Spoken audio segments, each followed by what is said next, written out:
Jemaat yang terkasih, setiap daripada kita mengharapkan sebuah pentobatan yang dapat menghasilkan berkat untuk kehidupan kita. Seperti itu juga yang terjadi di dalam kota Niniwi. Apabila kita merenungkan firman Tuhan dalam Yunus pasal yang ketiga ayat 10 tertulis, ketika Allah melihat perbuatan mereka itu, yakini bagaimana mereka berbalik dari tingkah lakunya yang jahat, maka menyesallah Allah karena malapetaka yang telah dirancangkannya terhadap mereka, dan ia pun tidak jadi melakukannya. Jemaat yang terkasih, pentobatan yang sejati akan menghasilkan berkat dalam kehidupan kita. Amin.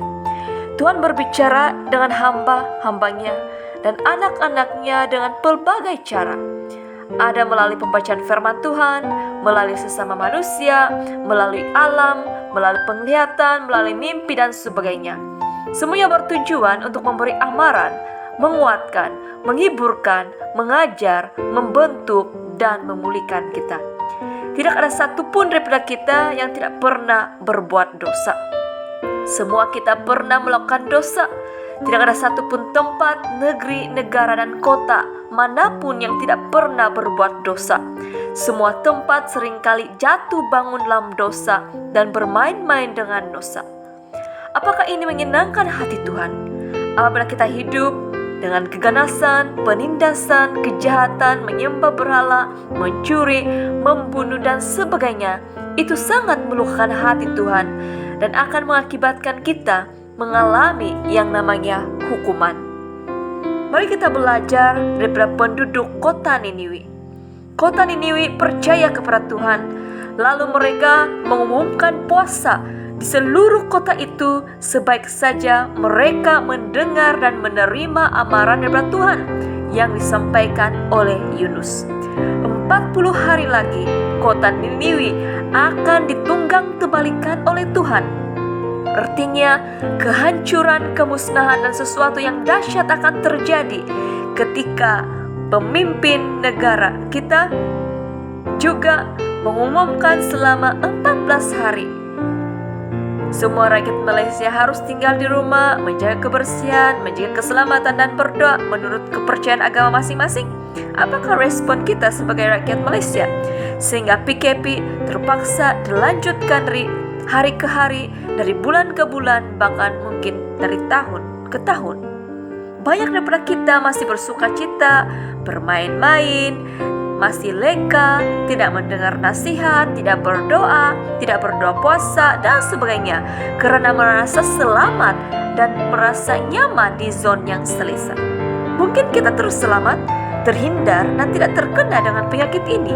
Namun, ingatlah, di luar sana para dokter, para jururawat, anggota polis, tentara, dan banyak orang, bahkan pesakit-pesakit, sedang berjuang untuk meneruskan hidup, sehingga mereka merasa penat, putus asa, kecewa, dan sebagainya.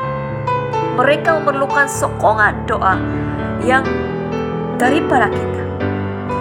Raja Niniwi juga merendahkan hati dan dirinya untuk berdoa dan berpuasa bersama-sama dengan rakyatnya untuk memohon pengampunan, pemulihan, perlindungan, dan belas kasihan Tuhan, supaya tidak terjadinya namanya hukuman yang dahsyat ke atas negeri mereka. Apakah tindakan Tuhan setelah melihat kesungguhan hati para penduduk kota Niniwi yang telah bertobat? Apakah Tuhan masih meneruskan rencana hukumannya? Apakah Tuhan masih murka? Tentu tidak. Tuhan menyesal karena malapetaka yang telah dirancangkannya terhadap mereka, dan Tuhan pun tidak jadi melakukannya. Ternyata melalui pentobatan yang benar dan sejati, itu akan menghasilkan berkat untuk diri dan kehidupan kita, bahkan untuk negara dan bagi bangsa kita. Amin. Walaupun Tuhan ingin menghukum kita akibat kejahatan dan dosa yang kita lakukan, namun apabila kita sungguh-sungguh bertobat dan mohon pengampunan daripada Tuhan, maka Tuhan akan mendengar seru doa kita dan pengampunan terjadi untuk kita. Amin. Tuhan mau kita diselamatkan dan bukannya dibinasakan. Tuhan mau mengasihi kita dan bukannya membenci kita. Tuhan mau memberikan kita hidup yang kekal dan bukannya kematian yang kekal. Amin. Mari kita berdoa. Bapa kami yang berdalam kerajaan surga, terima kasih untuk firman-Mu yang telah kami dengar walaupun secara singkat. Ajarilah kami supaya kami memiliki hati yang takut akan Engkau, yang selalu mendengar amaran dan teguran yang Engkau berikan, baik melalui hamba-hamba-Mu, bahkan daripada siapapun juga. Ajarilah kami ketika kami mengalami pandemik, tekanan seperti sekarang, agar kami benar-benar bertobat dan menyerahkan hidup kami ke dalam tangan. Kasihani kami Tuhan, pulihkan kami, selamatkan kami. Dalam nama Yesus Kristus kami bersyukur dan berdoa. Amin. Salam kasih dari saya, Pastor Fliani Fo. Tuhan menyertai dan memberkati kita semua.